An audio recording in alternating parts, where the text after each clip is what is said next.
Bonsoir à tous et à toutes. J'espère que vous allez bien. Et comme vous le savez, on est déjà à la fin du déploiement de ce projet-là. On avait déjà créé tous les modules qui concernaient, en tout cas pour ce projet-là, qui sont en l'occurrence le module VPC, Security, le module RDS, le module EC2 et le module de notre load balancer, ALB. Donc aujourd'hui, on va justement créer les principaux fichiers qui vont nous permettre d'appeler nos modules. Donc sans plus tarder, on va déjà présent commencer à créer ces fichiers-là. Et j'espère que vous êtes prêts aussi à attaquer ce projet et de le déployer aujourd'hui. Donc mon but, c'est de pouvoir déployer le projet aujourd'hui et de passer à autre chose. Ok. Donc la première chose qu'il faut faire, c'est au niveau de votre racine, de créer les fichiers. Ok. Donc là, je vais créer comme d'habitude. Alors, je vais renommer ça. C'est la main.tf.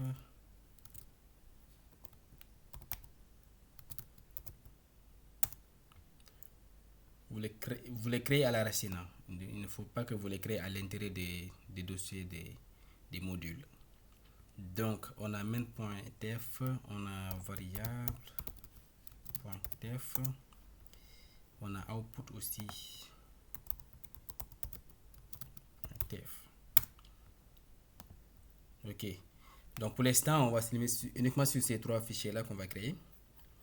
Et comme vous le savez, on va commencer d'abord par le fichier variable.tf. Et on va créer nos variables. Alors, qu'est-ce qu'on aura besoin comme variable? Hop là.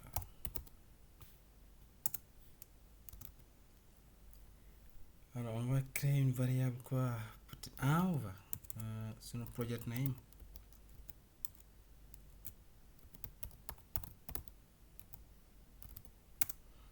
Project name. String.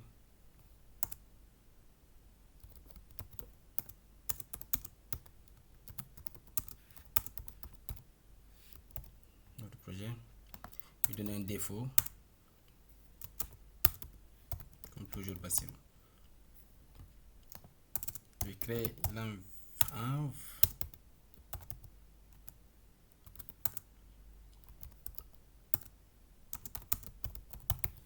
string.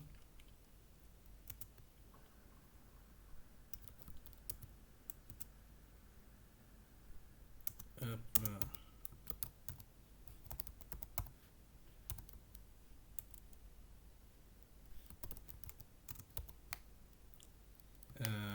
Alors, je mets dev staging prod default, je mets dev. Ok. Donc pour ça, alors qu'est-ce qu'on a besoin encore? Les variables, on a besoin de quoi et quoi? On va peut-être le VPC où j'aurai besoin de créer la région. Donc il faut que je crée la région, l'AMI et des variables pour la base de données aussi. Ok. Donc là je vais créer variable AWS région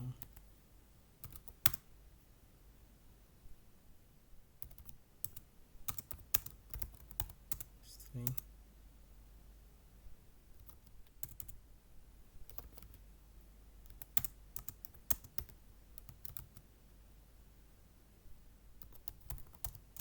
région de région. Bah, région, j'ai pas mis les accents parce que des fois ça peut, c'est pas, peut-être ça peut bugger, hein. Parce que des fois il y a un téléphone qui n'accepte pas certains caractères. En tout cas, on verra. S'il y a des soucis, on le corrigera après. Description, région d'hébergement. Je vous donne défaut. Défaut, je mets EU, je vais mettre Paris. Ouest 3 qui est à Paris. Ok, ça c'est la région de Paris. Après ça, je vais définir une variable pour l'AMI.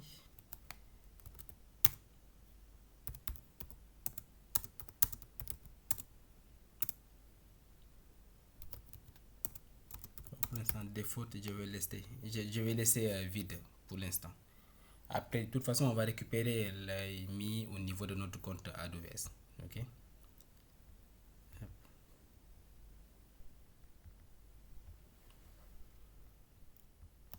On a l'AMI, on a instance type.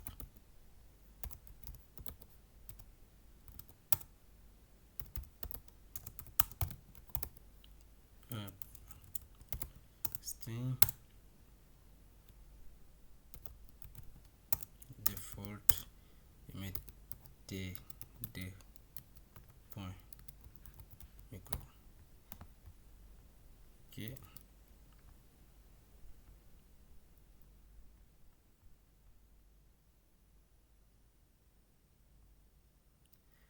Qu'est-ce qui me reste? Le key name. Ouais, on va créer une variable key name string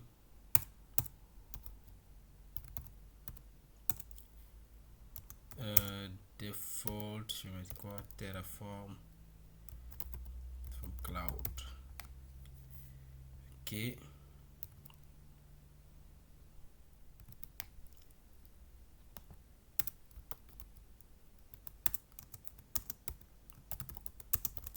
De la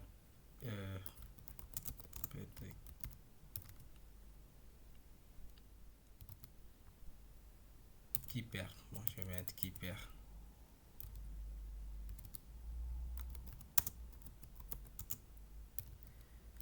Pour l'instance AC2. Ok. Qu'est-ce qui me reste encore? De la base de données, des variables pour la base de données. Je pense qu'on peut faire ça.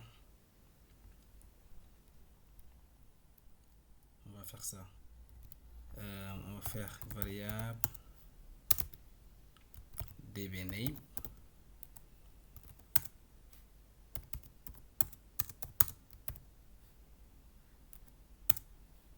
string default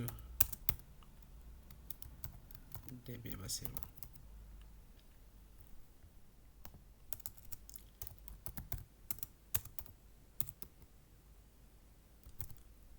db username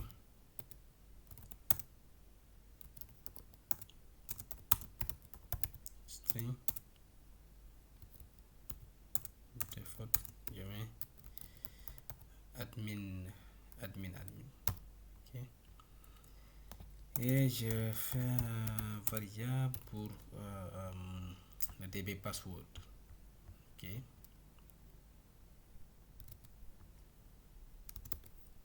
db password.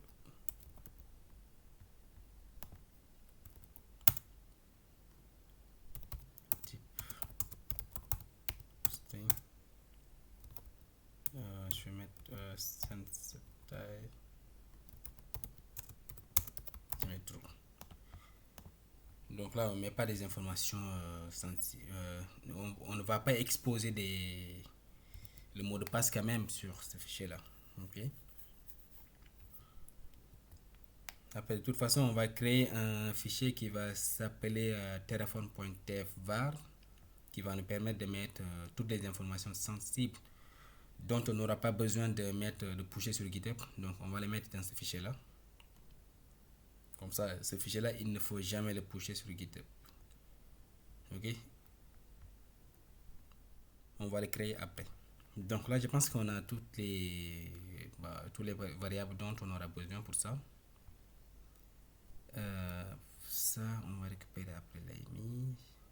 instance type, key name, db name, db username.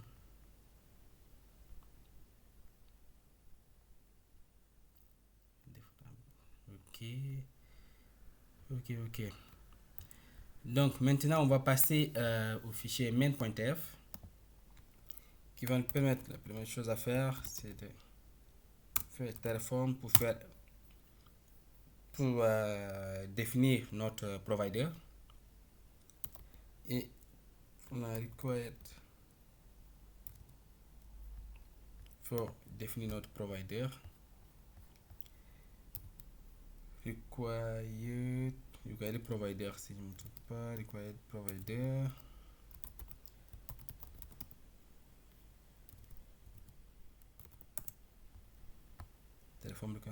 Après, si vous avez l'autocomplétion, vous pouvez l'utiliser, hein, c'est plus rapide, okay, que de taper à la main. Je fais AWS. Mais là, je fais appel via HashiCorp ou l'API de AWS. Ok, mes sources HashiCorp / AWS, et je mets la version, je vais mettre 5.0, et là je vais définir la version de Terraform. Ok, required version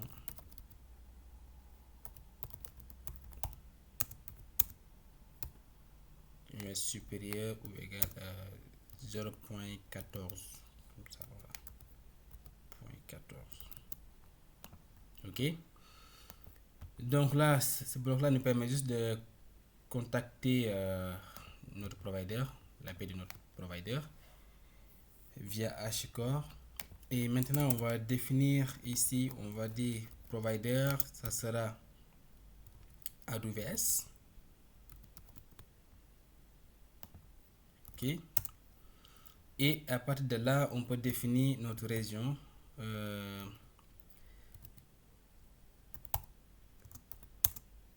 Vu qu'on avait créé une variable pour notre région, on va juste appeler cette variable là.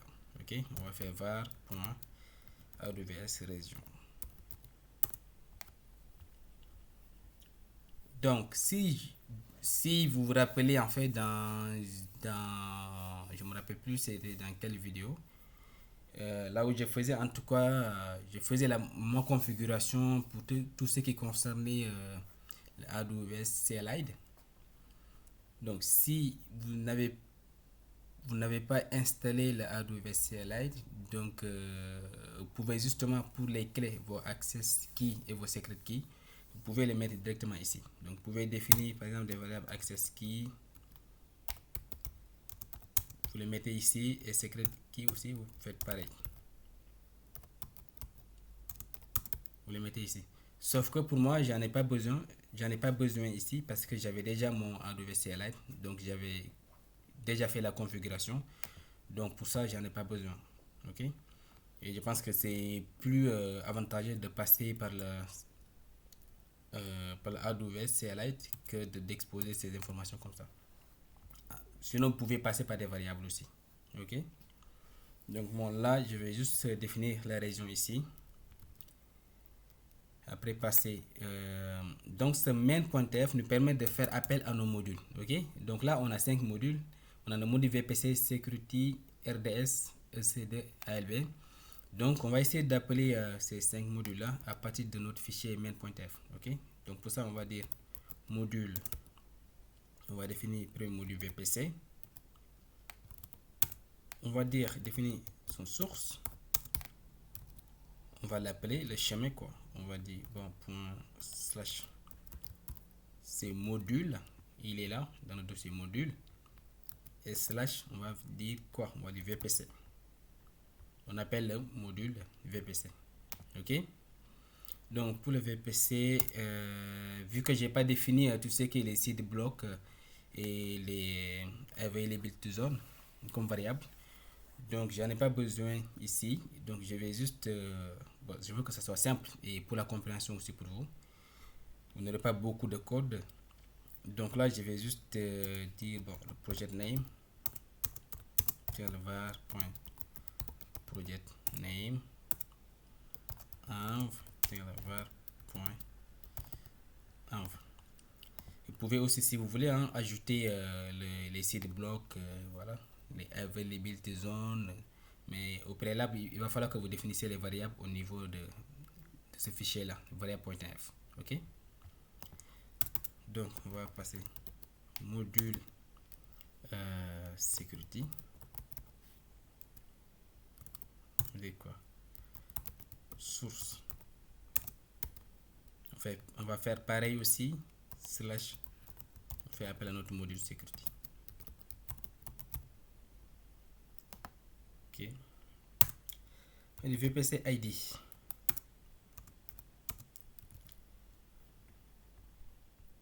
On va dire VPC ID, on va, pour le VPC ID, on va faire appel à notre module dessus, module.vpc.vpc ID.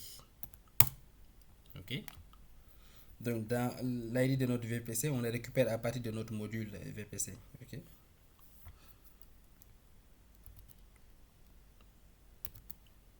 on a project name var.project name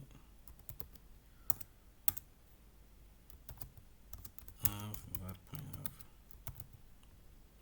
Ok, VPC security, et on va passer à notre RDS, module RDS, la base de données.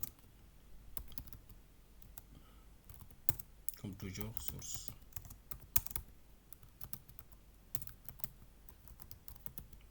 Module slash RDS.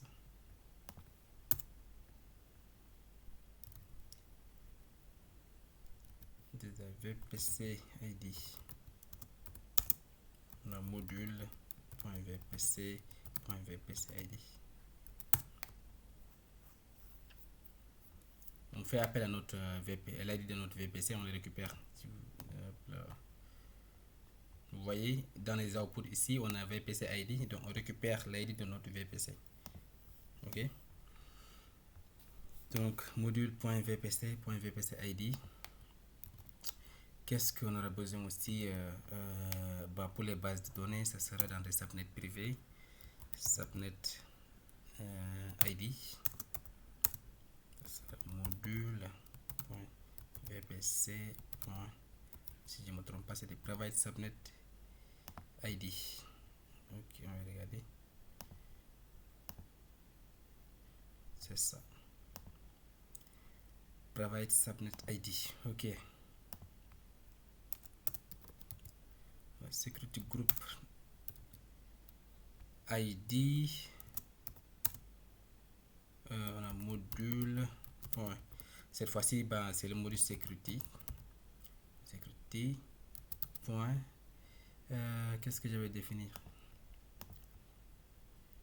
RDS Security Group ID. Ok, je récupère ça et venez le coller ici. RDS Security Group ID. Ok, donc je pense qu'on est bon. On va faire maintenant le dbname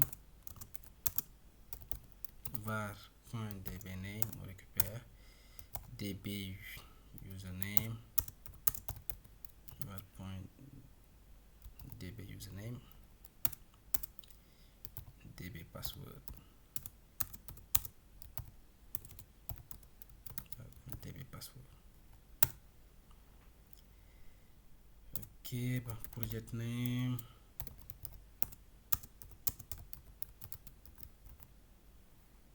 Project name.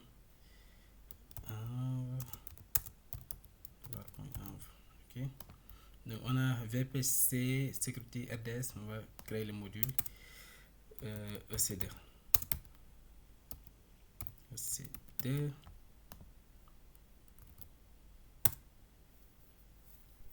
Donc on va dire que pour le module EC2 source,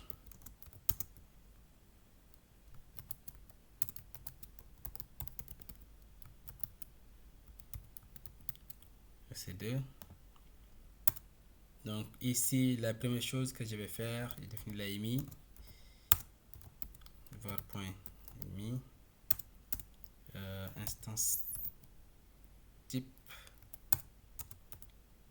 instance type, on va dire var.instance type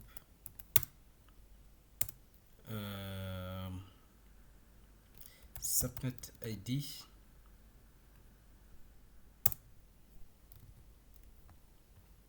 le subnet id module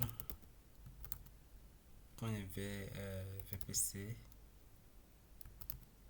mais point public si j'ai pas oublié public subnet id public subnet id.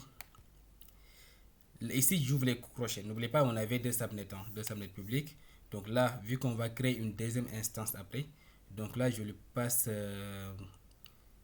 à l'index 0, ok, je mets l'index 0 parce que c'est une liste. Je ne sais pas si vous avez compris ou pas, parce que là si vous vous rappelez on avait créé une liste, ok, et vu qu'on a deux subnets publics et on va créer deux instances, donc là autant pour l'instance 1 on le passe à l'index 0 et quand on aura besoin de créer une deuxième instance on le passera à l'index 1. Okay.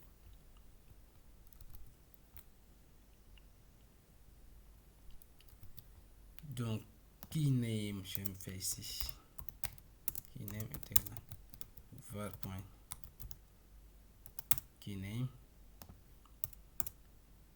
Qu'est-ce qui me manque encore? Security group ID, security group.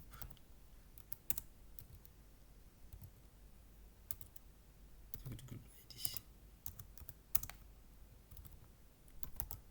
Module point security point qu'est-ce que j'avais mis? Web security group. On va récupérer.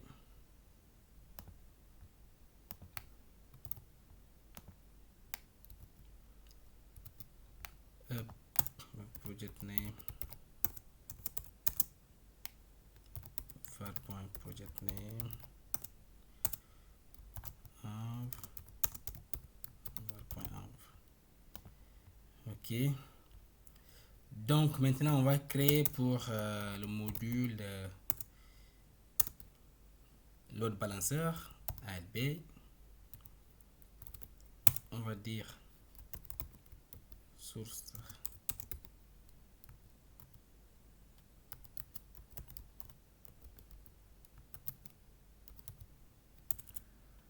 ALB. On a quoi? On a VPC et je pense qu'après on va définir un user data qui va nous permettre de démarrer un script pour installer des ressources, quoi, pour installer quelque chose. On peut installer par exemple Nginx. Je pense qu'on va le faire. Ok. Donc là VPC VPC ID module.vpc.vpc ID. L'ALB ça sera dans deux subnets publics.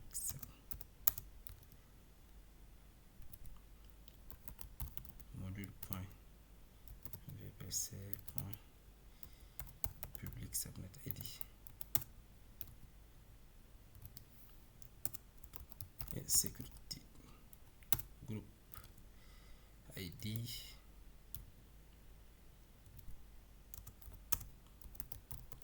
module.security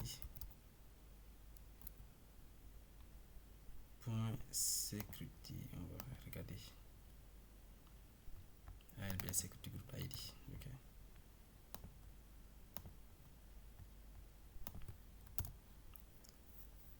Et pour les instances aussi on va récupérer les instances. On a instance ID et ça sera une liste, on va dire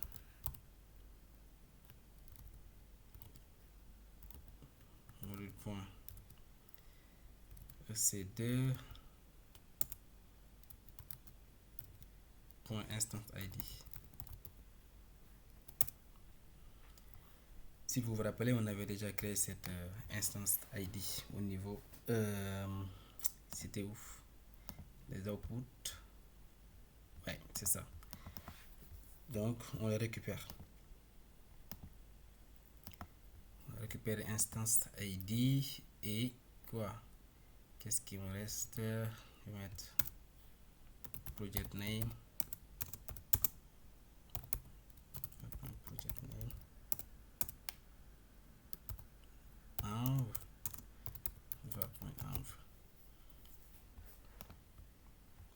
Ok. Donc, pour celui-ci, je vous disais, on va créer une variable user data. Ok, mais pour ça, je pense qu'il faut que je vais aller dans le module ECD, dans variable. Je vais créer ici une variable qui va s'appeler user data. User data. Type string.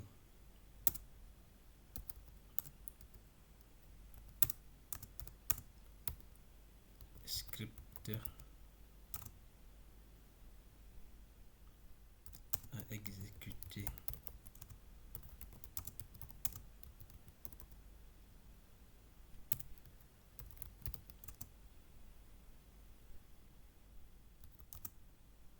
De l'instance. Ok, et je vais dans main std-main.tf, je vais définir ici une condition. Par exemple, user data égale à var.user data. Si alors il est différent du vide, alors on fait var.user data. Sinon, on fait nul. Donc là, c'est comme si vous avez fait la programmation. Là, je lui dis si la variable user data n'est pas vide, alors on l'utilise, c'est-à-dire on l'exécute. S'il est vide, bah, on fait rien, on laisse nul quoi. C'est simplement ça. Donc on va y aller, mais sauf que nous, ça ne sera pas vide, on va mettre quelque chose dedans. Dans main.tf, on va dire quoi? On va venir ici, on va mettre user data. Donc, je vais essayer de... Je vais copier quelque chose. Je pense que...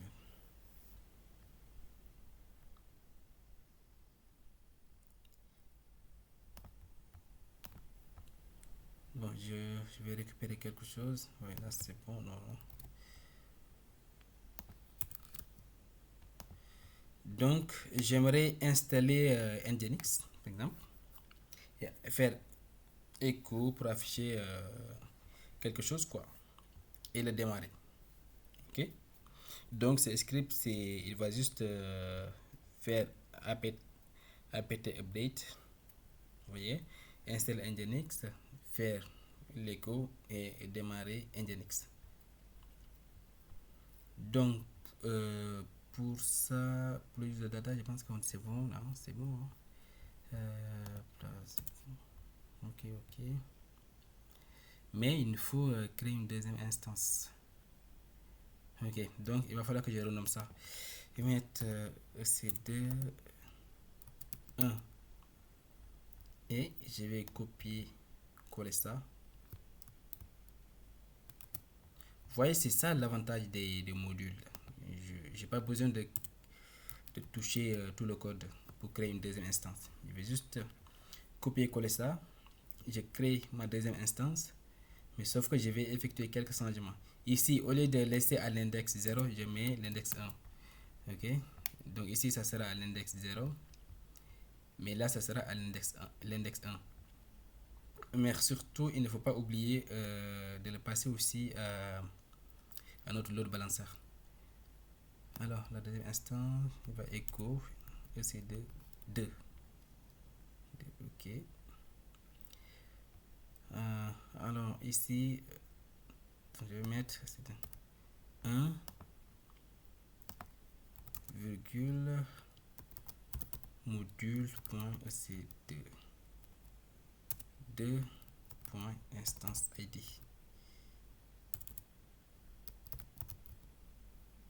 instance ID. Ok, donc on lui passe le load balancer.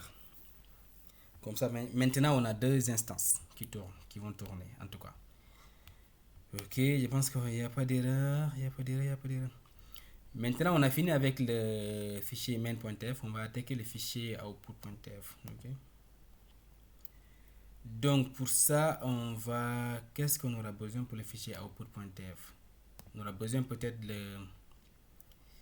le VPC ID et l'endpoint pour la base de données et les adresses IP. On va dire output VPC ID value .vpc ID. Ok, output address endpoint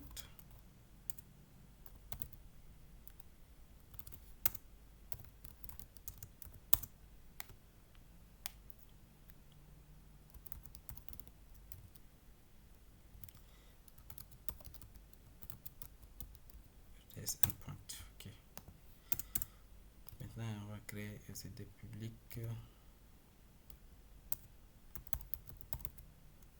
output CD public IP. On va faire ça, value était là, module.cd 1 point public IP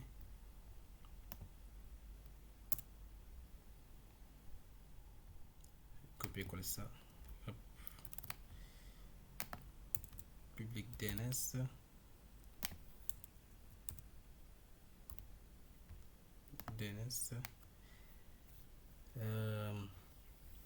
est-ce que ça, bon, si je fais une liste parce que là sinon j'aurais, parce que je dois aussi afficher pour sinon je serais obligé de faire comme ça ECD 1 et là je mets ECD 2 pour passer 2 et si je fais comme ça une liste, par exemple je fais comme ça, on va voir ECD instance IP, qu'est-ce que j'aurai comme ça? Je vais essayer quelque chose, une liste comme ça, je mets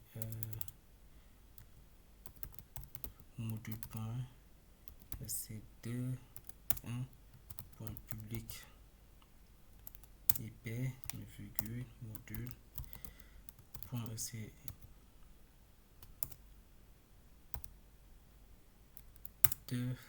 public IP aussi. Je pense que c'est mieux de faire comme ça pour nous éviter de dupliquer les codes comme ça. On aura moins de codes. Non, je pense qu'on peut faire mieux quand même. On peut faire mieux. On va faire ça. Attendez, on va faire comme ça. On va essayer de mapper comme ça on pourra après identifier nos informations. Ok. Donc là, vu que parce que là j'ai besoin de l'IP, le public IP, le DNS et la commande SSH pour chaque instance. Donc autant de faire le map, comme ça on pourra après identifier nos informations. Je fais quoi? Je pense que c'est mieux de faire le map. On va faire comme ça. Je vais supprimer ça et je vais supprimer ça. C'est des instances, description, information sur les instances. mes values. Je fais comme ça. Et mes EC2 1. Oui, je fais comme ça. Et je vais essayer de récupérer l'adresse IP et le public DNS et la commande SSH. Ok, je pense que là c'est plus pratique. Ok, donc public IP, je vais mettre comme ça, module.ecd1 public IP.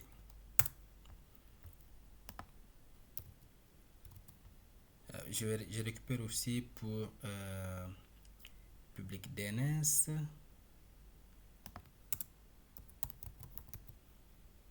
Public DNS comme module module.sc1 public DNS. Et pour la commande SSH, je fais module. Comment ça fatigué, hein? C'est fait pour CD1.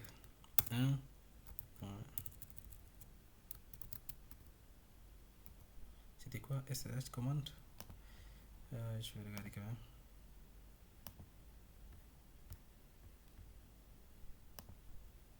Ouais, c'est ça, SSH commande. Ok. Je pense que c'est mieux comme ça et c'est beaucoup plus lisible d'ailleurs. Ou bien. Parce que là, un map me permet d'identifier chaque instance. Si je passe par une liste, je n'aurai pas une. On va faire ça, on va faire comme ça. Ok, on va faire comme ça. On va juste copier, coller ça. On va faire essayer 2. On va venir ici, remplacer 2. Ouais.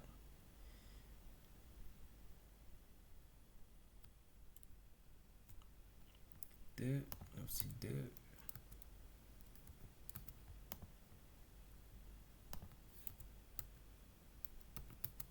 Voilà.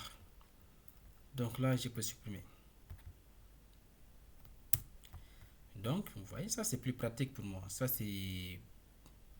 Vous voyez, j'ai récupéré l'adresse IP de chaque instance, le public DNS et la commande SSH pour chaque instance. Ok. Donc, qu'est-ce qu'il me reste encore? Donc là, il va juste me rester le load balancer, l'URL du load balancer et c'est tout. Selon les publics subnet après, subnet ID. Output load balancer URL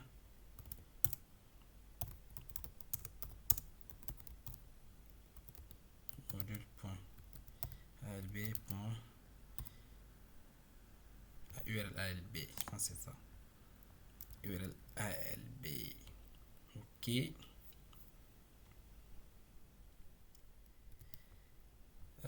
Là, les outputs. On va mettre public subnet ID.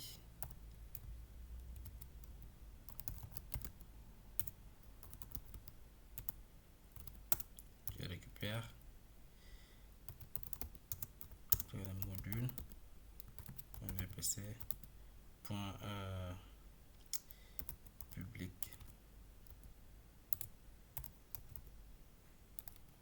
public subnet ID. Donc là, c'est l'ID de sous-réseau public créé. Ok. Donc, on a fini avec ces fichiers-là. On a fait les variables output.tf, on a fait le main.tf. Maintenant, on va faire le fichier confidentiel terraform.tf var. Et ici, on va définir AWS région. On peut le mettre en... Ouais. On avait mis US 3. On avait quoi encore? On a AWS région. On peut mettre l'AMI. Pour l'instant, on n'a pas encore récupéré, mais on va les récupérer après. Instance type.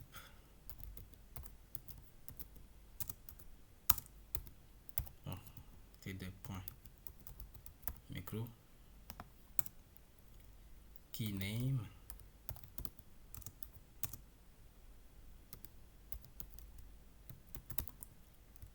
Terraform Cloud. On peut dire ici, non, Terraform Cloud. DB name. On a DB Bassirou. C'est pas grave, hein? Ici on a donné les mêmes noms que les défauts qu'on avait définis sur variable.tf, mais c'est pas grave. Mais un prod pouvait les modifier. Ok. DB name, ok, DB username. Je mets quoi? Admin et DB password. Je fais quoi? Je mets admin, je mets 1 2 3 pour le mot de passe. Ok. Bon, project name, ça on met quand même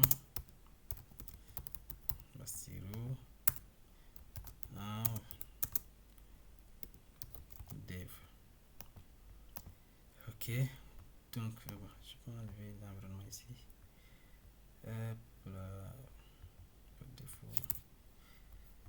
Maintenant, qu'est-ce qui nous reste? On va aller récupérer comment il s'appelle? On va aller récupérer l'environnement, non, l'AMI, pardon, excusez-moi. L'AMI qui va nous permettre après de pouvoir essayer de déployer les ressources. Ok. Donc pour ça, il faut que on doit aller dans notre compte AWS pour récupérer cette AMI là. Ok. Alors pour ça, on va y aller dans notre compte. On va essayer de nous connecter à notre compte AWS. Hop.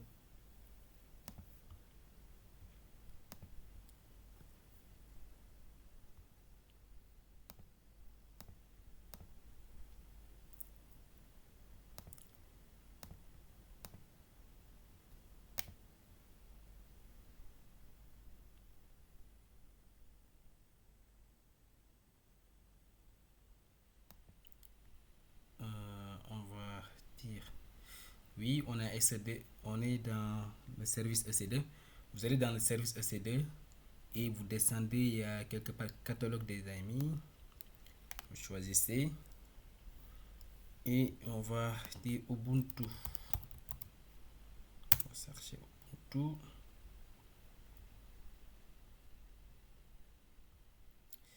On va prendre celui-ci, le 24.04. Ok, on récupère ça, l'a mis, on copie. Après on va aller dans notre VS Code, on va le coller. Bon, comme défaut on va laisser comme ça, comme défaut on le colle quand même. Et au niveau de nos variables, de nos fichiers téléphone.tf var, on va le coller ici, là. Ok. Et là, je pense que normalement, on est bon au niveau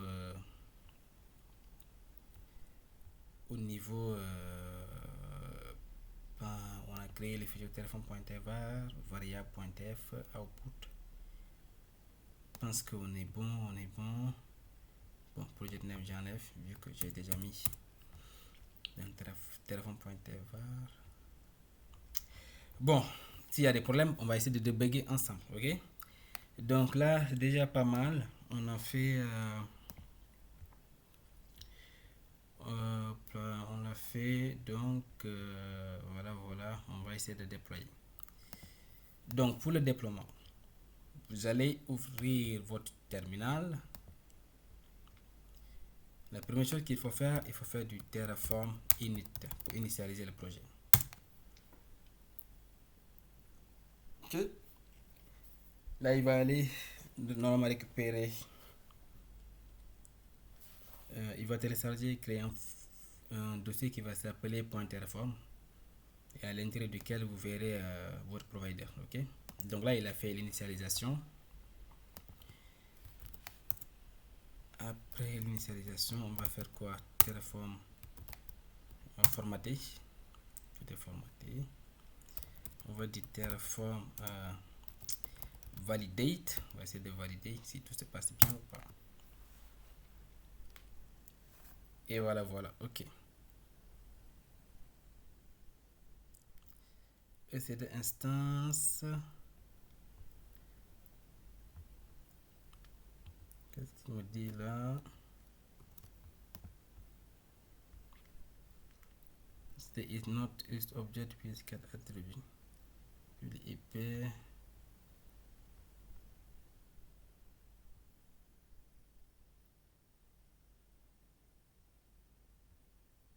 Resource module. Not being declared in the root module. Module. Instance ID. Ah, ok. J'ai vu la première erreur d'ailleurs. On va voir.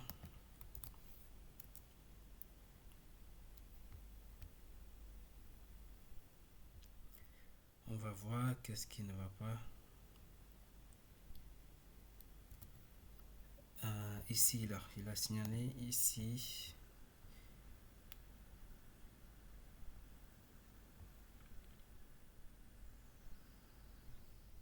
Au niveau de la... Ok, ouais, là. Module. .ct. Ok, après l'autre erreur, c'est quoi?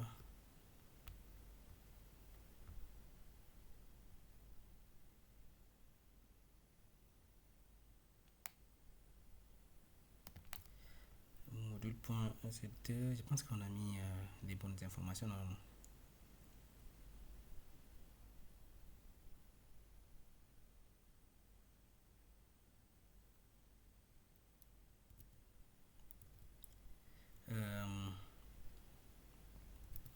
SSH, qu'est-ce qu'il a dit ici? Qu'est-ce qu'il a bien déclaré in the root module? Oui, là c'est bon, j'ai déjà réglé ce problème là. On va régler l'autre problème. Ok. Ainsi votre attribut.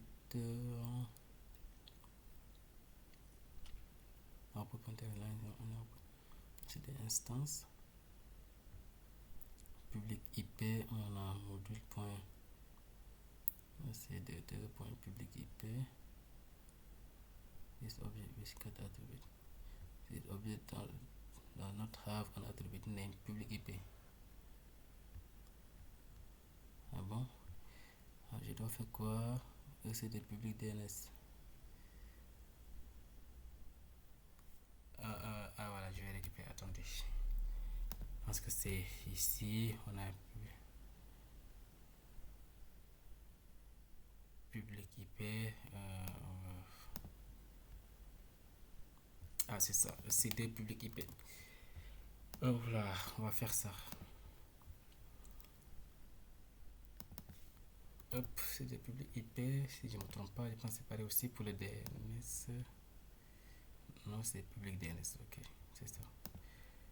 Ok, public DNS.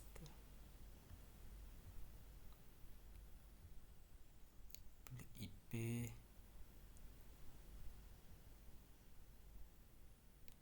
Ok, je pense qu'on est bon. On va effectuer la correction. On va rester le téléphone validate. Ok, là ça passe. Ok. Et maintenant, il nous reste quoi? Il nous reste le Terraform. Ça, le Terraform validate, c'est pour justement valider la syntaxe. Ok. Donc, le FMT, Terraform FMT, c'est pour formater. Ok. Et ici, le Terraform plan, il va justement nous montrer tout ce qu'on doit, qu'il va créer, tout ce que Terraform va créer au niveau de notre compte AWS. Donc là, il nous fait en gros un résumé quoi. Donc là, il nous dit tout ce qu'il va créer. Ok. Donc à partir de là, on peut faire le Terraform apply. Donc le Terraform apply, c'est cette commande là qui crée toutes les ressources sur AWS. Donc je fais Terraform apply et j'attends. Il va me yes entrer et il va commencer à créer toutes les ressources sur AWS. Ok.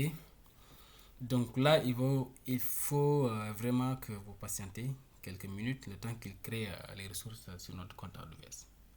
Ok.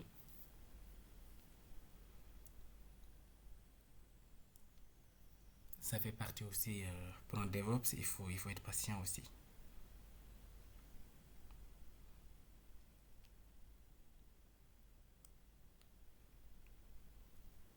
Donc là, il est en train de créer toutes les ressources sur AWS. Et après ça, on va essayer de regarder ce qu'il a créé. Ok.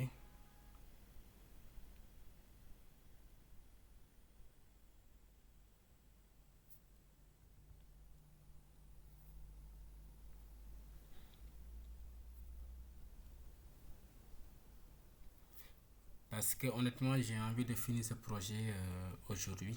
En tout cas, de faire le déploiement. Donc, j'ai tout fait pour pouvoir le faire. Parce que là, je ne sais pas si il fait quelle heure de votre côté. Mais là moi, actuellement, il fait 4 heures du matin. Donc, je voulais finir ce projet, il fait le déploiement. Et voilà. Comme ça, après, je pourrais aller me coucher.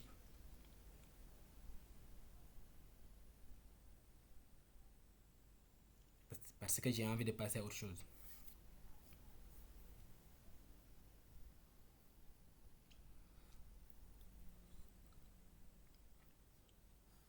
Car après le déploiement, il y a des choses à faire. On a, après ça, le déploiement, on a, qu'est-ce qu'on a? On doit faire le Terraform Workspace, le Terraform avec GitHub Action. On doit le faire. Et je pense qu'on va faire aussi du Kubernetes, ok, pour juste avoir les bases. Et alors, on a quelques erreurs. Hop là. Qu'est-ce qu'il me dit là, là, là, Security Group. On a, module Security Group, Security Group. Euh, euh, Halloween. Ouais, des trucs de caractère là, je pense que c'est ça. Je pense qu'on a un problème de chaîne de caractère. ID, caractère form. Ok. Donc, AWS Security Group. Module Security Mode.f, ligne 77. Web et ALB, ok. Ok, on va y aller déjà dans Security Group, main.f.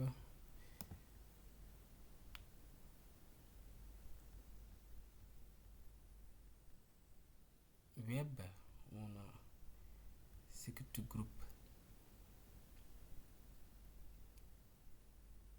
Web, ok, ligne 3. 1, 2, 3, ouais, c'est ça. Donc, on va enlever ça. Je vais pour l'instance. Je mets Security Group for Web.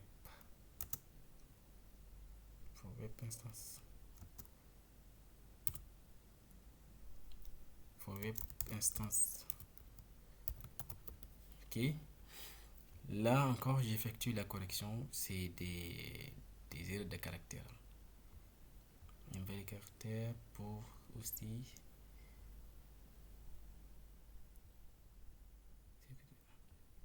ALB. Ok. On va y aller aussi dans le groupe ALB. Ok. Je pense que c'est ça alors. C'est que groupe pour ALB. Ok, de votre côté aussi, il faut lire les erreurs, hein. Comme ça vous permet de pouvoir débugger un peu, de comprendre. Et après ça, on va, hop là, on va continuer l'apply.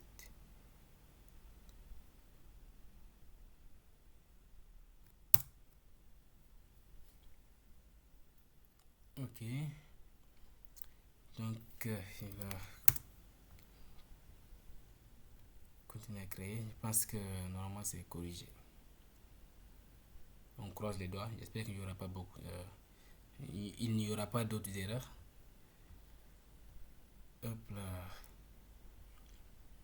Ok.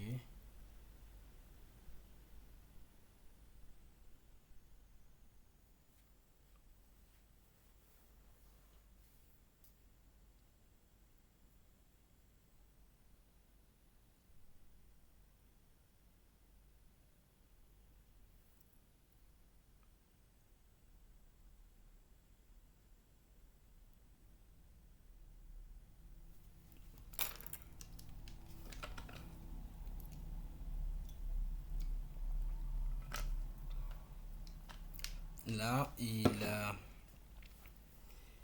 est en train de créer la base de données. D'habitude, c'est ça qui prend beaucoup plus de temps. Ok, mais on va patienter un peu.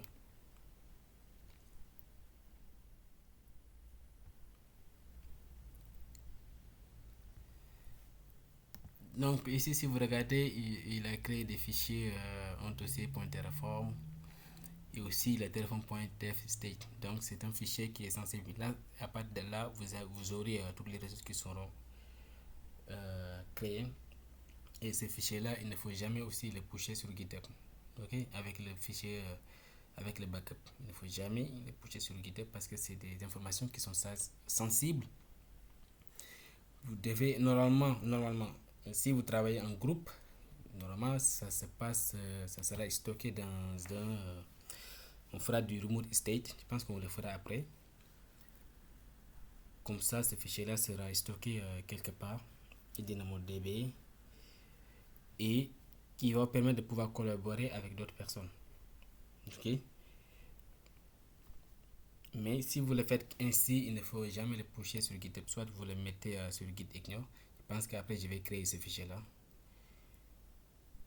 Et en tout cas, tous les fichiers à ignorer, surtout à ne pas pusher sur GitHub, c'est le terraform.tf var, le terraform.tf state et le backup.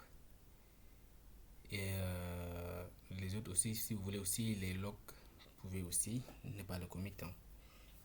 Et votre paire de clés, ne l'oubliez pas. Donc là, ça continue à créer, ça prend un peu de temps, mais on va attendre. On va attendre quelques minutes, c'est la patience, ok?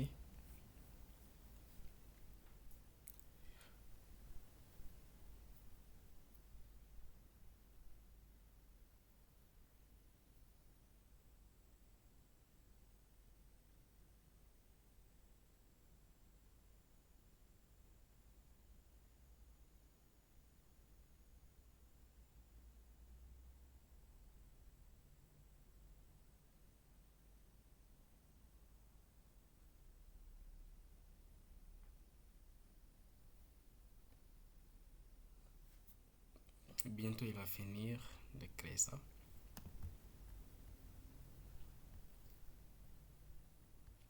On va attendre.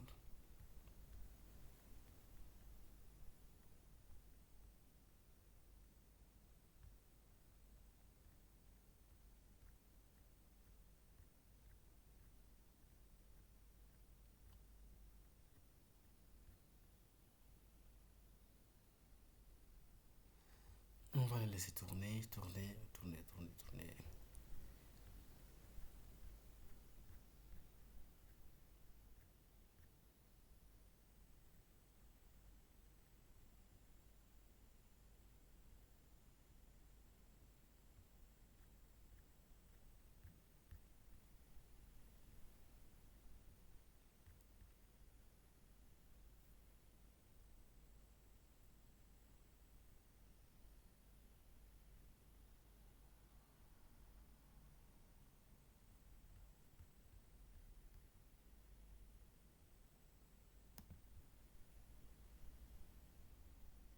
Et là, il est en train de créer notre base de données. D'habitude, ça prend un peu beaucoup plus de temps que les autres ressources. Mais après ça, c'est bientôt fini.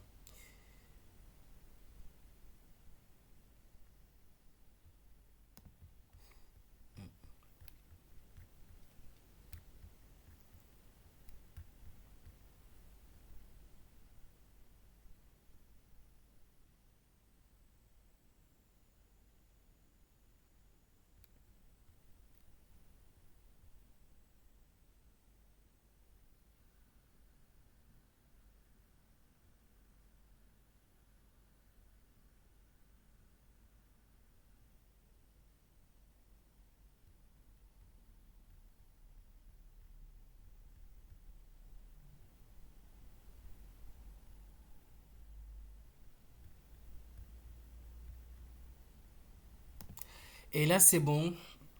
Il a créé, il a déployé, il a créé les ressources. Il y a 11 addit, 0 change, 0 destroy. Donc, en sortie, on a pour notre EC2, pour notre instance 1, on a l'adresse publique DNS qui est là, l'adresse IP, public IP qui est là, et la commande SSH à taper pour vous connecter à l'instance 1. L'instance 2 aussi, c'est pareil. Et on a notre l'URL de notre load balancer qui est là, et l'ID des subnets publics, et l'endpoint pour la base de données. Ok, et l'ID de notre VPC. Maintenant, on va essayer d'aller sur notre compte AWS pour voir qu'est-ce qu'il a créé. On va regarder tout ce qu'il a créé. Ok. Euh, pour ça, on va dans le navigateur. On va voir s'il a créé déjà. Hop là. Instance. Oui, il a créé les deux instances qui sont là. Ok. Deux instances.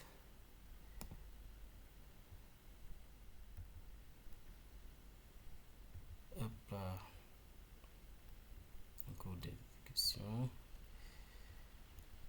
Pour les instances, c'est bon.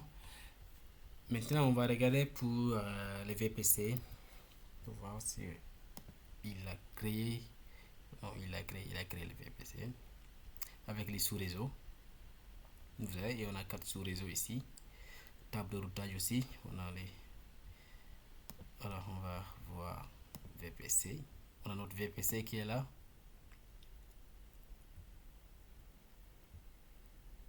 Avec les sous-réseaux et les mappages des ressources. Ok, on a virtuel, on a public subnet, on a deux subnets publics avec le route. On a aussi nos subnets privés qui ont leur propre route. Donc le Internet Gateway permet à nos subnets publics de communiquer avec Internet. Ok, notre gateway qui est là, qui va permettre à nos subnets privés de communiquer avec Internet. Ok. Qu'est-ce que je voulais montrer aussi parce que là j'essaie de faire vite parce que j'aimerais aussi essayer de nous connecter en SSH à notre instance. Je fais RDS, la base de données, je pense que ça a été créé.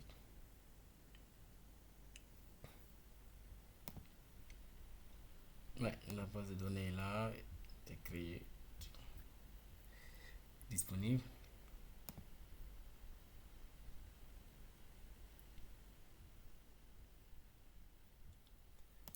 Revenez EC2.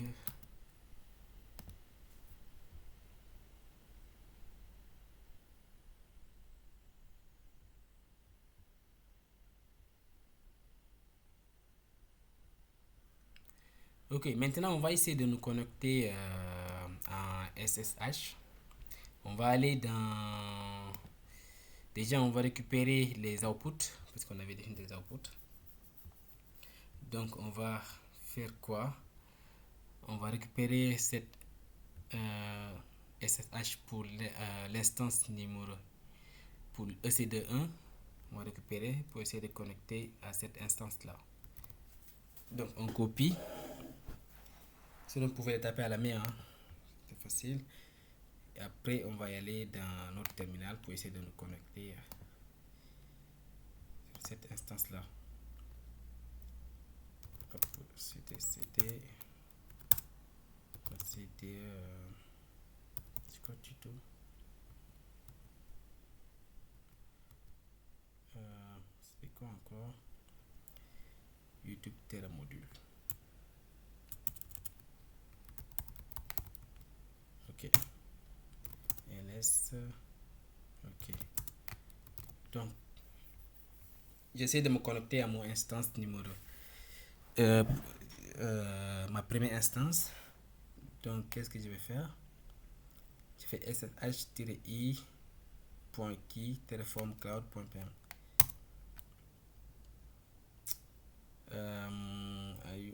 Are you sure you want to continue connecting? Yes. Là, je me suis connecté à mon instance ECDR 1. Ok. Donc là, si par exemple vous avez des problèmes, des soucis de... Parce que là c'est passé, hein. Mais si vous, de votre côté, vous avez des soucis d'autorisation, de permission, vous pouvez soit taper le change mode, comme ça, vous mettez... qu'est-ce que je vais mettre? Pas ici, hein, vous le mettez à l'extérieur. Par exemple, ici, vous mettez change mode. N'oubliez pas de préciser le chemin. Hein. Vous mettez 600. Vous mettez le nom de votre téléphone.pm. Comme ça, vous avez le droit en lecture et écriture. Ok? Mais ça, c'est uniquement sur Linux et macOS. Pour Windows, vous pouvez taper ces commandes-là. Je me rappelle plus, c'était quoi encore? Je vais...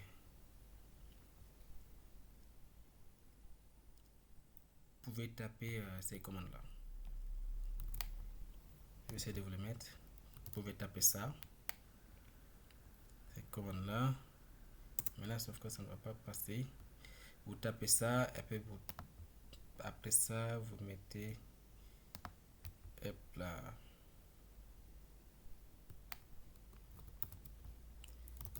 Tapez ça aussi. Après ça, j'essaie de vous connecter.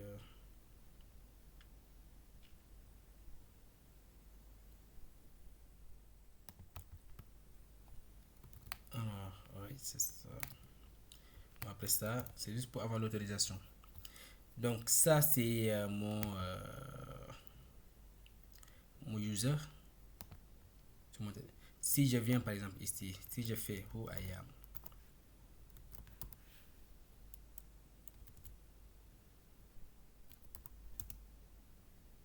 Ubuntu. Okay. Là, c'est sûr. Who I am. Voilà, là, je récupère ça. Et je fais... je vais juste récupérer. Fais ça. Pour Linux, pour les personnes qui sont sur Windows, hein, vous mettez les guillemets. Après, vous récupérez votre username. Ok, vous mettez comme ça. Vous le mettez ici à l'intérieur. Après, vous mettez 2 points, vous mettez R. Vous tapez. Ok, si vous tapez, normalement, vous aurez l'autorisation après de pouvoir connecter à votre l'autorisation sur votre clé. Voilà. Donc, essayez de faire ça si toutefois vous êtes bloqué. Normalement, ça devrait passer. Comme ça, après, vous tapez la commande SSH. Mais pour toutes les personnes qui sont sur Windows, sur Linux ou macOS, vous n'aurez pas ce souci-là. Vous tapez juste cette commande-là, change mode 600 en écriture et lecture. Tapez le nom de la clé. Téléphone cloud. Et normalement, ça devrait passer. Ok, donc c'est juste une petite détail que je voulais expliquer. Donc maintenant on va y aller, on est connecté à notre compte, à notre instance EC2, la première instance. Maintenant qu'est-ce qu'on va faire? Apt, normalement ça a été déjà fait. Sudo apt update. Ça a été déjà fait. Je vais tester quelque chose. Sudo system ctl statut Nginx. Ok, Nginx il est actif. C'est bon. Maintenant, qu'est-ce que je voulais faire? Si on a un souci ou pas? Non, c'est bon. Maintenant, on va essayer de nous connecter à notre instance de notre base de données. Ok? Parce que c'est ce qu'on avait mis comme règle de sécurité. Donc, pour notre base de données, il va falloir qu'on se connecte d'abord à notre instance EC2 pour après à partir de là-bas, on peut se connecter à notre base de données. Donc, on va essayer de faire ça. Et pour ça, on va récupérer l'endpoint de notre base de données. Donc, on va récupérer ça, copier, et on va venir dans notre terminal et faire ça. On a mysql-h, je mets ça,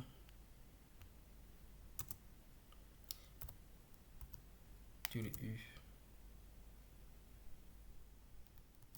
c'était admin, je mets -p,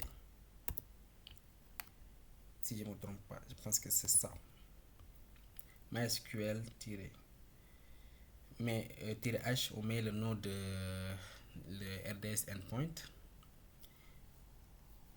Après ça, on met -u pour le user et -p.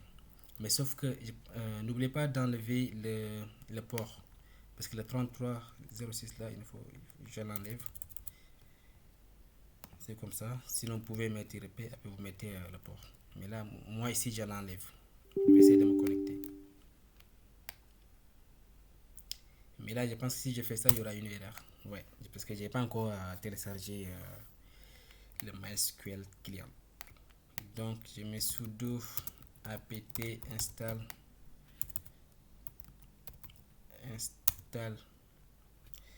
MySQL client core 8.0. Donc il va l'installer.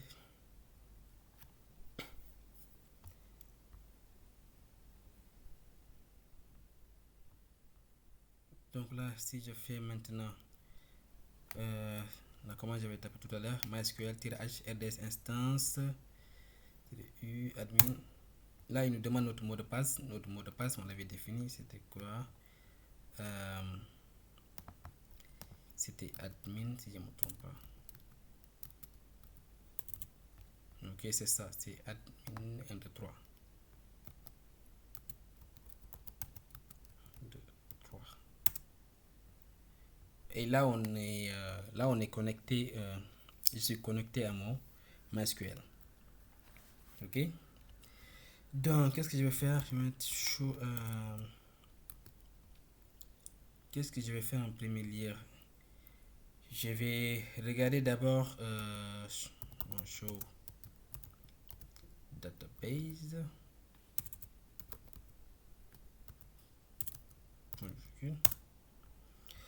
On a notre base de données DB Bassirou.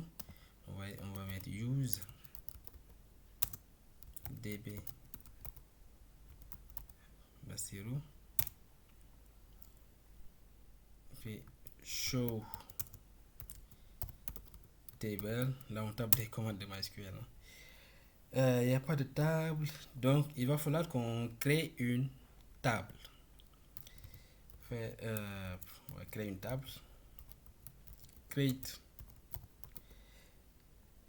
table. Comment je vais nommer la table? Je mets peut-être test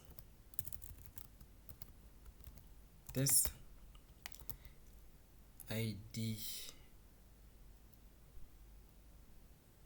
Je mets int, ça sera integer, et je vais donner peut-être quelque chose de simple, un nom, name, et ça sera du 50 caractères. On va mettre 50 caractères. Ok, ça sera du varchar, mettre 50 caractères. Okay. Là, il a créé la table. Et on va récupérer, soit on va essayer d'insérer des données là-dessus pour récupérer. On va dire select all. On a créé la table, on va écrire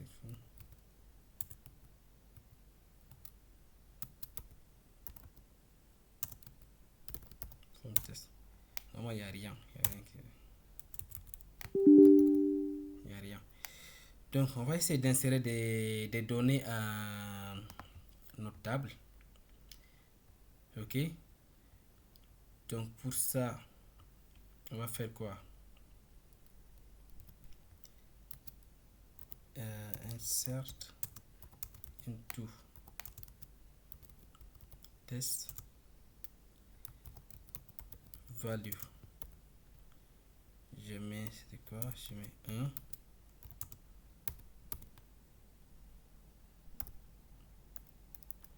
Je mets Bassirou.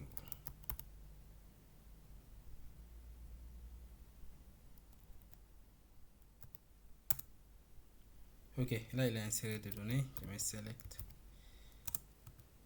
all from test.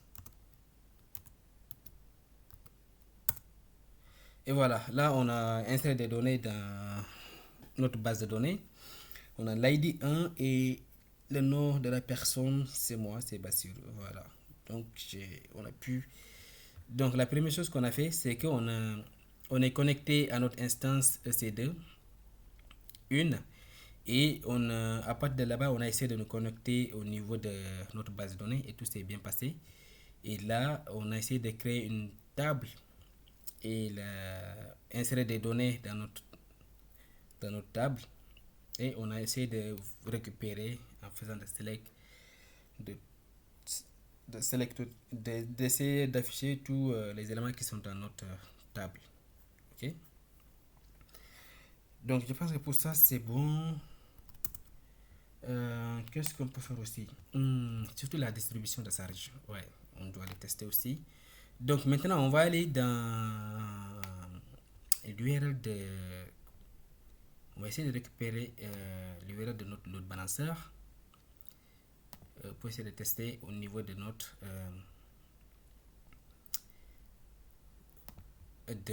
du navigateur. Pardon, je suis un peu fatigué parce que là il est 4h, il fait presque 5h du matin, il est 4h38. Donc là je vous le cache pas, je suis fatigué. Mais bon, on va finir ça. On va aller dans notre navigateur, on va essayer de tester quelque chose. Donc on a copié l'URL de notre l'autre balanceur. On va essayer de mettre ça pour voir qu'est-ce qu'on aura.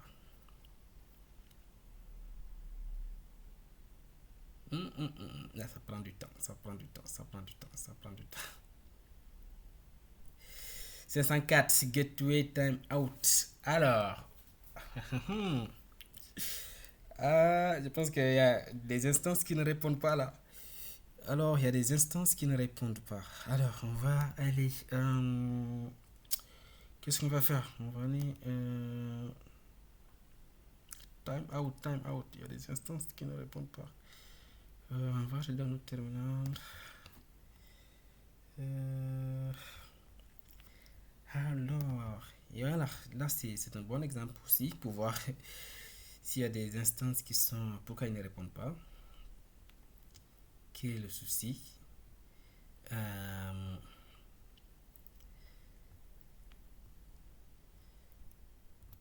Ok, on va mettre sudo tels-f. On va mettre var. On va essayer de voir les logs. Var log nginx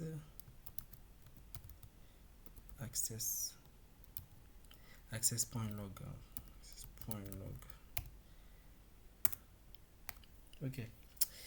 La date, on a la date, on a la méthode get http. Ok, là c'est ok, tout c'est bon. Ok, 50 bits. Et ici on a quoi? 404, la page ne répond pas. PT out. Les derniers éléments.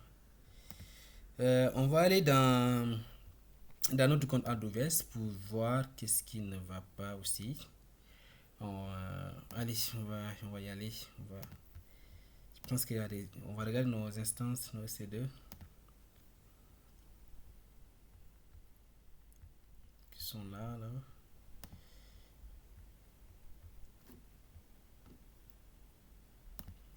Non, on n'avait pas de sécurité.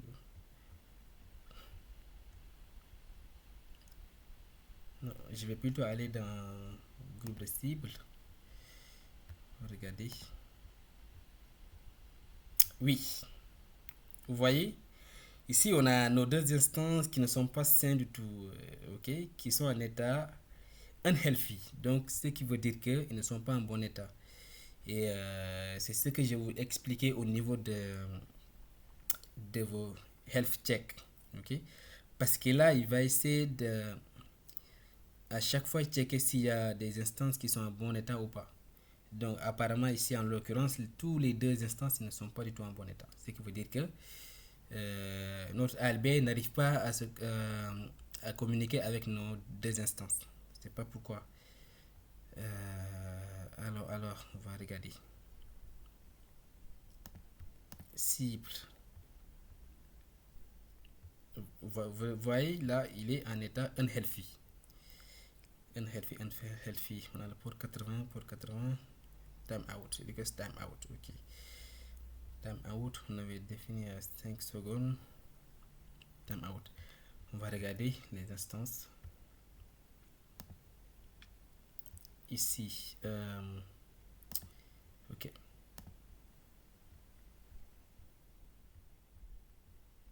Security.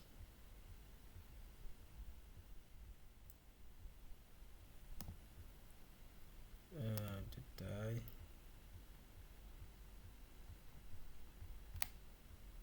Ok.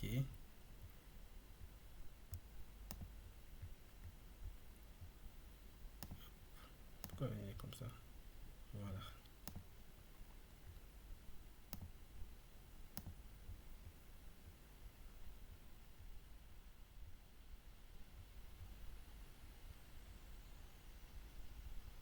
Règle sortant, ok. Là c'est bon. Voilà, on va ici.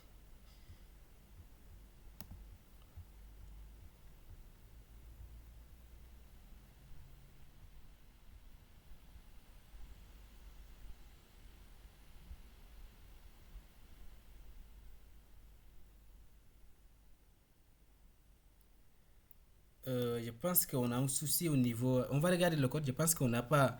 Il y a un souci au niveau de notre security group, si je ne me trompe pas.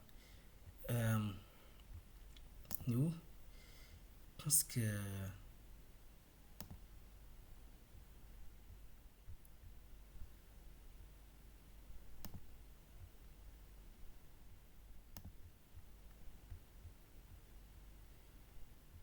RDS, c'est bon. Web, on va regarder. Sortons. Ok. ALB, on va regarder. C'est l'occasion de bugger.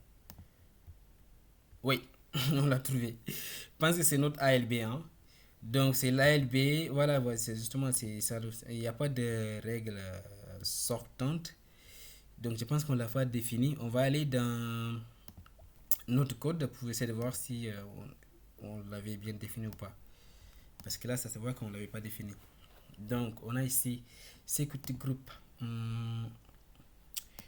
ALB. Donc il est où? Il est là. ALB, on a Security Group ALB, ingress. Bah oui, il n'y a pas de ingress. C'est vrai, on n'a pas défini les règles sortantes. Donc il faut mettre ça. On va dire description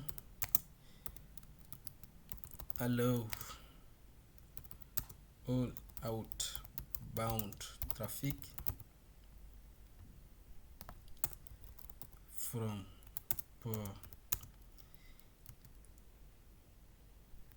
0 to port 0 non 0 protocole mais -1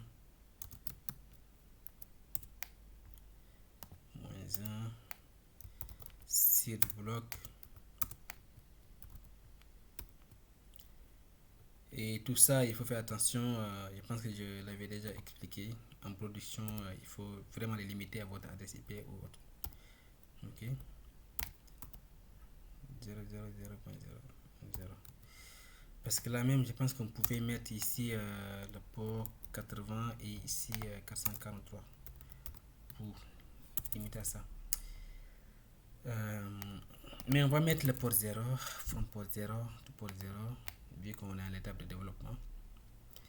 Donc, il n'y a pas de 0.0.0.0 ingress. Le tag, c'est bon. Donc, il va falloir qu'on effectue encore le téléphone applied, parce que voilà, on avait un souci de téléphone applied. Territory auto approve.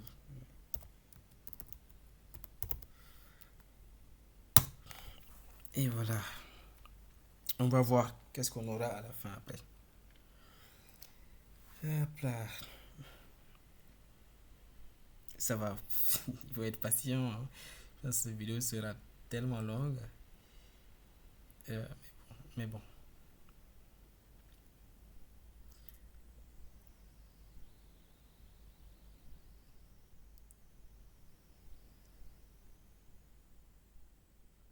On va écouter. Cette fois, ça va passer vite fait quoi.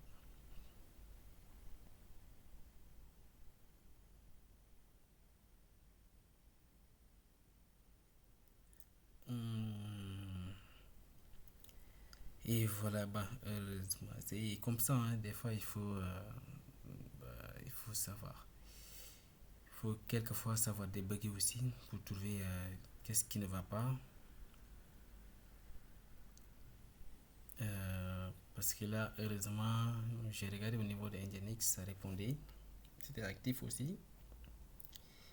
Il y a des pages, bah, il y a une page, il y avait une qui avait un souci.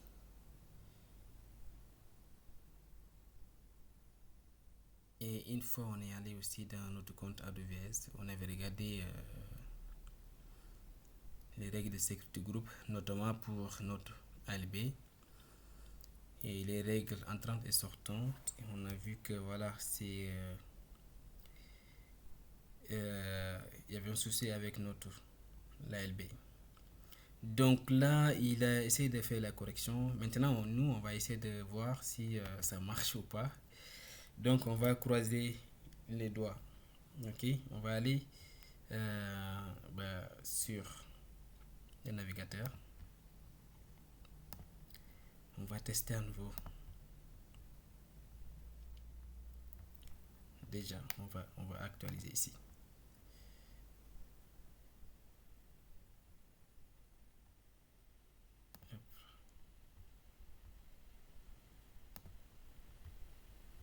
Ok, les sortants. Ok, c'est bon.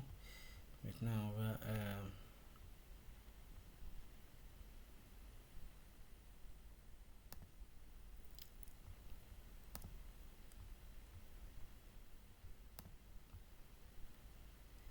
Ok, ok. Il y a un qui est un healthy, l'autre qui est un healthy.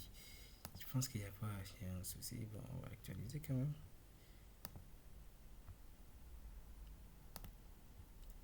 Je vais tout mettre en healthy. Donc là, je vais actualiser. Ok, là, il m'a mis EC21, dev, EC21. Ok. Donc, il y a une instance qui répond déjà. Déjà pas mal. Ok. Euh, mais je ne sais pas pourquoi l'autre je pense que c'est le time out. Et voilà, là il est en état healthy. Donc ce qui veut dire que c'est beau. C'est beau. Et voilà, je pense qu'on est bon là. Là, on va regarder maintenant le. Comment ça s'appelle encore? Euh, Là, il est en état healthy. Vous voyez très bien. Donc ce qui veut dire que nos deux instances sont en bon état. Donc ils arrivent à communiquer avec notre load balancer. Maintenant ici, on va regarder. On actualise. Vous voyez? Vous voyez? Là, on a EC2. Je vais essayer d'actualiser la page. Vous voyez, il y a ECD1. Donc ça, on a la haute disponibilité, ce qui veut dire qu'il y a nos deux instances qui répondent et, euh, et que si par exemple il y a une instance qui tombe en panne, l'autre va prendre le relais. Donc on a instance 1, EC2 1 et EC2 2. Donc nos deux instances répondent très bien et voilà, c'est ce que je voulais tester. C'est ce qu'on appelle la distribution de charge. Et voilà, c'est aussi la haute disponibilité, c'est très important. Ok. Donc je pense que c'est ce que je voulais vous montrer pour aujourd'hui, le déploiement de notre projet. Et je suis très content de pouvoir faire ce projet et le déployer et surtout d'être confronté avec tous ces erreurs-là. Ok. Et de pouvoir les débugger, les corriger. Parce qu'on ne peut pas dire qu'on va coder, mais on ne va pas faire des erreurs ou bien on ne va pas rencontrer des erreurs. Forcément, on va rencontrer des erreurs, mais le plus important, c'est que s'il y a des erreurs, de pouvoir les débugger, de pouvoir les corriger et de trouver la solution, quel que soit le temps qu'ils vont nous prendre. Mais le mieux, c'est de pouvoir détecter le plus vite possible les erreurs et les débugger. Ok. Donc là, vu que comment ça s'appelle, nos deux instances, ils sont en état healthy, donc je suis très content. Et j'espère que aussi vous, de votre côté, vous êtes pu arriver à faire ça. Donc, ce qu'il faut savoir, c'est que pour, par exemple, qu'est-ce qu'il va faire? Il va faire Scroll Draw, non, c'est. Je voudrais dessiner quelque.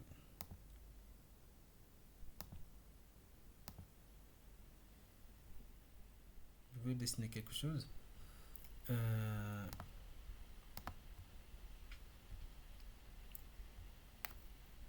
Peut-être que je vais sur une autre page.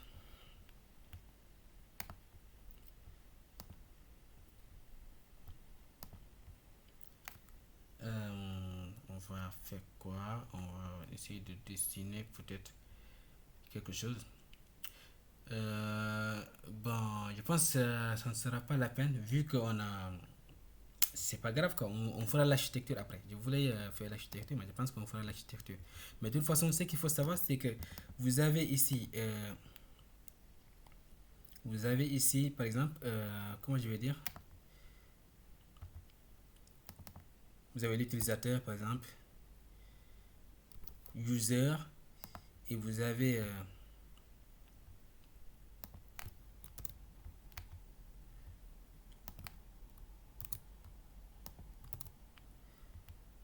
ici le load balancer ALB. Avant de faire, on a navigateur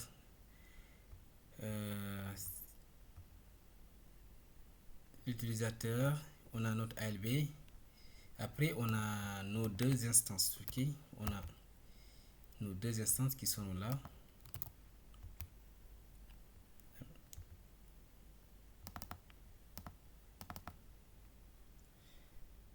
C'est deux.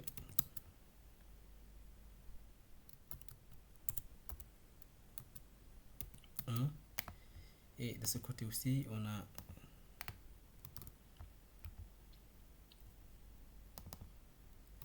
C2. C'est comme ça. Et ici, on a notre on a quoi? On a notre base de données. Ok. Donc à partir de là, on a notre base de données RDS. Donc qu'est-ce qu'il va faire? Notre base de notre load balancer va envoyer des trafics au niveau des deux instances EC2. Ok, envoie des trafics là, et à chaque fois il va regarder quelle instance, si ils sont en bonne santé ou pas. Si l'instance, cette instance là c'est 1, là c'est 2. En tout cas, on aura le temps de faire après l'architecture. Ok, donc voilà quoi. Là je veux juste expliquer comme ça. Après je close cette partie du déploiement. Après il y aura la partie de l'architecture. Ça sera beaucoup plus joli que ça d'ailleurs. Donc l'utilisateur, on a notre ALB qui distribue le trafic au niveau de nos deux instances. Si par exemple il y a cette instance de une qui tombe en panne, il ne va plus envoyer du trafic dans cette instance là. Il va rediriger le trafic vers cette instance ici, jusqu'à cette instance revient en état healthy. Ok. Et ici, on a notre base de données. Nos deux instances communiquent avec cette base de données. Sauf que cette base de données est dans un subnet privé. Il n'est pas accessible depuis l'extérieur. Ok. Donc, il est, disons, dans un sous-sol, quoi. Il n'y a que nos instances qui peuvent le contacter. Ok. Donc, je pense que c'est ce que je voulais mettre. Là, on a la disponibilité ici. Et je pense que ce qu'on a fait, c'est déjà pas mal. On a pu déployer le projet, essayer de nous connecter en SSH, de, euh, de, de connecter à notre base de données avec le mot de passe qu'on avait défini, de créer une table, donc d'insérer des données là-bas et d'essayer de les récupérer. Et on a essayé de... On avait un problème avec nos instances qui étaient en état unhealthy. On a pu régler le problème.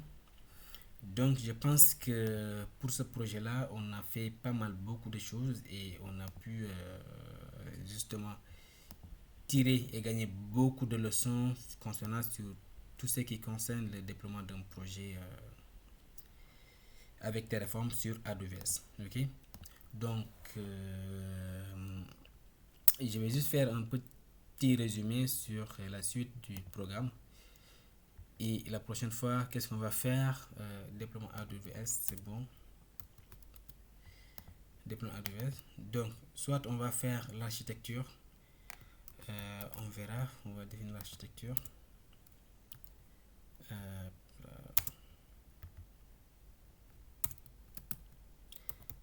Architecture. Pourquoi pas ouais, architecture, Terraform Workspace, GitHub Action. Voilà, je peux mettre plutôt ici. C'est pas. Je pense que la prochaine fois, on va faire Terraform Workspace, l'architecture. Bon, on verra en tout cas. Je pense qu'on va le faire l'architecture. Il y a aussi quelque chose que j'aimerais faire. C'est qu'est-ce qu'on appelle, c'est très important aussi, hein, ce qu'on appelle le FinOps. Hop. Le FinOps, ok. Je sais que économique, les finances, c'est très important aussi. On le fera, ok. Donc, sur ce, les gars, je pense que si vous êtes arrivés à déployer le projet, je vous dis bravo à vous pour tout l'effort que vous avez fourni pour justement déployer ce projet. C'était pas facile du début à la fin, surtout de déployer le projet avec les modules en Terraform. C'est en tout cas, ça demande beaucoup d'efforts. En tout cas, merci à vous d'avoir suivi ce tuto. Et n'oubliez pas de faire le Terraform Destroy pour détruire les ressources sur AWS. Sinon, vous aurez forcément des soucis ou bien des surtaxes. Vous allez payer après. Ok? Donc, n'oubliez pas de le faire. Moi, je vais le faire maintenant. Et en tout cas, sur ce, je vous dis bonne soirée à vous. En tout cas, moi, je pense qu'il est temps d'aller me coucher. Merci à vous et à la prochaine.